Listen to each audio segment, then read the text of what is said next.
नमस्कार दोस्तों, स्वागत है आप लोगों का एक बार फिर से आपके अपने प्रिय चैनल इस्माइल फैमिली पर। हे करुणामयी, हे जगत जननी माता, संसार की प्यारी माँ, तू ही जगदम्बा, तू ही काली, तू ही दुर्गा, तेरे अनेक रूप है माता वैष्णो। ये भक्त आपके ही सहारे है, बस मैया रानी आपसे इतना निवेदन है कि अपने इस भक्त का हाथ हमेशा थामे रखना। दोस्तों, सच्चे दिल से कमेंट बॉक्स में लिख देना जय माता दी।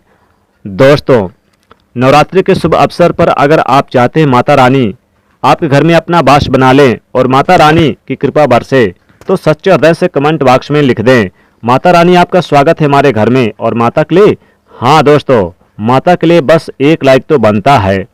तो आइए जानते हैं दोस्तों, नवरात्रि में क्या नहीं खाना चाहिए, यानी कौन सी सब्जी नहीं खानी चाहिए और कौन सा फल खाना चाहिए और कौन सा फल नहीं खाना चाहिए, क्या जरूरी है और क्या पीना चाहिए क्या नहीं, आज हम आपसे विस्तार से बात करेंगे। दोस्तों, शास्त्रों के अनुसार बताए गए व्रत चाहे किसी भी प्रकार के क्यों ना हो, उनसे जुड़े पालनों का नियम करना अति आवश्यक माना गया है, क्योंकि जो मन के मुताबिक किया जाए वो संघर्ष नहीं कहलाता। मनोकामना को पूर्ण करने के लिए थोड़ा सा संघर्ष यानी कि तपस्या तो करनी ही पड़ती है। इसीलिए ऐसी मान्यता है कि व्रत को पूर्ण विधि विधान से किया जाना चाहिए, तब आपके व्रत का पूर्ण लाभ फल मिलता है, आपकी सभी मनोकामना पूर्ण हो जाती है। इसलिए हर शास्त्र यही कहता है कि सच्चे दिल से अगर आपके मन में ईश्वर के प्रति श्रद्धा हो तो बिना पूजा पाठ के ही सारा फल मिल जाता है, और अगर मन में ईश्वर के प्रति शंका हो तो उस मनुष्य को कई जन्मों तक सुख नहीं मिलता। भगवत गीता में भगवान श्री कृष्ण ने स्वयं कहा था, जो मनुष्य सच्चे हृदय से ईश्वर को पुकारता है उसका नाता उस शक्ति से जुड़ जाता है जिसे आपने सच्चे हृदय से पुकारा।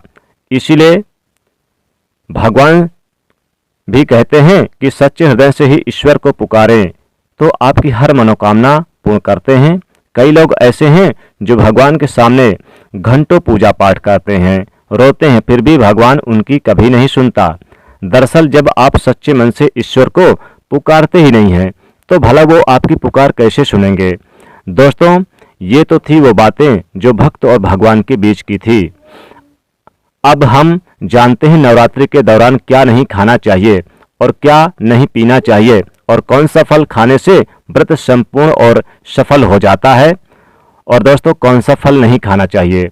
दोस्तों, हमारे चैनल को सब्सक्राइब जरूर करें और अधिक से अधिक इस वीडियो को लाइक करके दोस्तों को भी शेयर जरूर करें, ताकि माता रानी की कृपा आपके और आपके परिवार के ऊपर बनी रहे। दोस्तों, बताना चाहूंगा कि नवरात्रि के दिन सेव जरूर खाना चाहिए। शास्त्रों में बताया जाता है कि भगवान के भोग में और देवी देवताओं के भोग में सेव आदि जरूर अर्पित किए जाते हैं। अगर आपका व्रत है तो आपको सेव जरूर खाना चाहिए। केला, पपीता, तरबूजा तथा मीठे अंगूर जरूर खाना चाहिए। इन फलों से व्रतधारी को शक्ति मिलती है और व्रत संपूर्ण हो जाता है। शास्त्रों में बताया जाता है कि नवरात्रि के दिनों में सीताफल नहीं खाना चाहिए, यह सीताफल जरूर खाना चाहिए। सीताफल खाने से यानी कि विशेष लाभ होता है। सीताफल खाने से 10 ऐसी बीमारियां हैं जो खास यानी खत्म हो जाती हैं। माना जाता है कि नवरात्रि के दिनों में सीताफल का घर में प्रवेश होना बड़ा ही शुभ माना गया है। सीताफल खाने से नवरात्रि का व्रत सफल हो जाता है। नवरात्रि के दौरान इसे जो भी खाता है उसे दुखों का सामना नहीं करना पड़ता। सीताफल आपको जरूर खाना चाहिए नवरात्रि के दौरान। दोस्तों, नवरात्रि में व्रतधारियों को डब्बा बंद लस्सी, डब्बा बंद जूस नहीं पीना चाहिए। उसमें केमिकल मिले होते हैं जिसके कारण आपका व्रत टूट सकता है। जब भी आप फलों का जूस पिए तो ये याद रखें कि उसमें नमक ना डालें, नहीं तो व्रत टूट जाता है। साथ ही साथ जूस में बर्फ भी नहीं डालना चाहिए। फलों का सादा जूस पीने से व्रत सफल होता है। दोस्तों, कोशिश करें कि घर पर ही फलों का जूस बनाकर पिएं, यह बहुत ही अच्छा माना जाता है क्योंकि वह सात्विक होता है। दोस्तों, नवरात्रि के दिनों में सिंघाड़े का आटा या कुट्टू का आटा खाने से पहले यह देख लें कि आटा पुराना तो नहीं है, यानी कि पुराना नहीं होना चाहिए, क्योंकि पुराने आटे में कीड़े वगैरह पड़ जाते हैं जिसके कारण आपका व्रत टूट सकता है, क्योंकि ये छोटे मोटे कीड़े मकोड़े हमें दिखाई नहीं देते और आपके मुंह तक पहुंच जाते हैं। ऐसा आटा खाना मतलब कीड़े मकोड़े का मांस खाने के बराबर माना गया है। दोस्तों, नवरात्रि के दौरान आप शाम के समय खाने में दही ले सकते हैं, आलू वगैरह ले सकते हैं। साथ ही साथ आप शकरकंद खा सकते हैं, साबूदाने की खिचड़ी, साबूदाने की खीर बनाकर दूध के साथ खा सकते हैं। साबूदाने की खीर बना के खाने से विशेष लाभ होता है। साबूदाने की पापड़ भी खा सकते हैं। कई सब्जियां तो ऐसी हैं जो नवरात्रि के दौरान भोजन में शामिल कर सकते हैं, जैसे कि जिससे आपको एनर्जी मिले, गाजर वगैरह खा सकते हैं। लेकिन कुछ ऐसी सब्जियां हैं जो भूलकर आपको नहीं खानी चाहिए, जैसे कि पत्तेदार गोभी वाली सब्जी ना खाएं, बंद गोभी भी ना खाएं, साथ ही साथ कोहड़ा यानी कुम्हड़ा भी ना खाएं।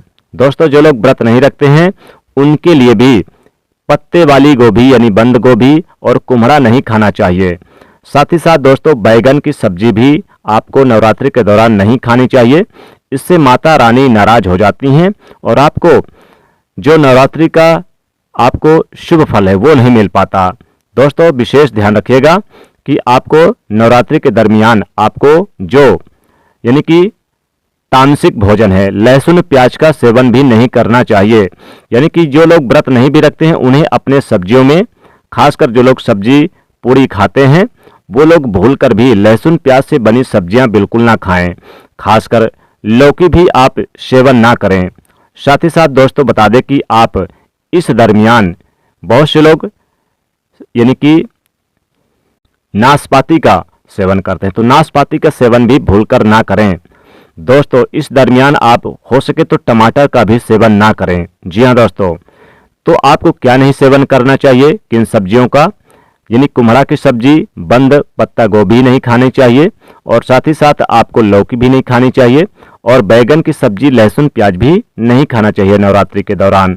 नवरात्रि के भोजन में आप वही चीज आप शामिल करें जो सात्विक हो, जो एनर्जी आपको दे सके। जैसे कि आप दूध पी सकते हैं जो आपको ताकत देगा, चाय वगैरह पी सकते हैं, लेकिन याद रखें कि उसमें नमक ना डालें। एक बात का ध्यान रखें, व्रतधारी को पेट भर खाना नहीं खाना चाहिए नवरात्रि के दौरान, नहीं तो व्रत रखने का कोई फायदा नहीं। माता रानी नाराज हो जाती हैं और आपको शुभ फलों का प्राप्त नहीं होता। थोड़ा थोड़ा खा सकते हैं। नवरात्रि के दौरान आप आदिशक्ति माता दुर्गा को समर्पित होते हैं। नवरात्रि के 9 दिन माता रानी के 9 अलग अलग स्वरूपों का पूजन किया जाता है। नवरात्रि के 9 दिनों में माता को अलग अलग स्वरूप के हिसाब से अलग अलग पुष्प, अलग अलग भोग अर्पित किए जाते हैं। लेकिन क्या आप जानते हैं कुछ ऐसी वस्तुएं हैं जिन्हें नवरात्रि के दौरान भूलकर भी माता रानी को अर्पित नहीं करना चाहिए। जैसे माता रानी को नवरात्रि के दरमियान तुलसी भी अर्पित ना करें, साथ ही उन्हें हल्दी अर्पित ना करें, इस बात का ध्यान रखें। और जैसे कि जो लौंग अर्पित करते हैं तो टूटी फूटी चीजें, श्रृंगार की टूटी फूटी चीजें भी माता रानी को अर्पित ना करें, नहीं तो माता रानी नाराज हो जाती हैं और आपको शुभ फलों की प्राप्ति नहीं हो पाती। अगर आप चाहते हैं कि माता रानी आपसे प्रसन्न रहें तो माता रानी को वही चीजें आप अर्पित करें जो उन्हें पसंद है।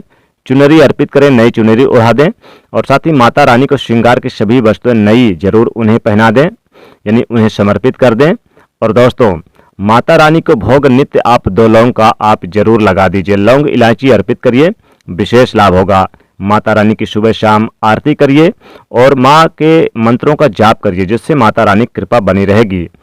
जिनका विवाह नहीं होता है, जो अविवाहित जातक है, वो माता रानी से अपनी मनोकामना जरूर बोलें। हो सके तो आप नवरात्रि के दरमियान कन्याओं को भोजन खिलाएं। अष्टमी नवमी के दिन विशेष लाभ होता है। तो दोस्तों, बताना चाहेंगे कि नवरात्रि के आप 9 दिन यानी विशेष तौर पर जो लोग व्रतधारी हैं उन्हें फलों का सेवन कर लेना चाहिए। केला वगैरह, अनार वगैरह का सेवन कर लेना चाहिए।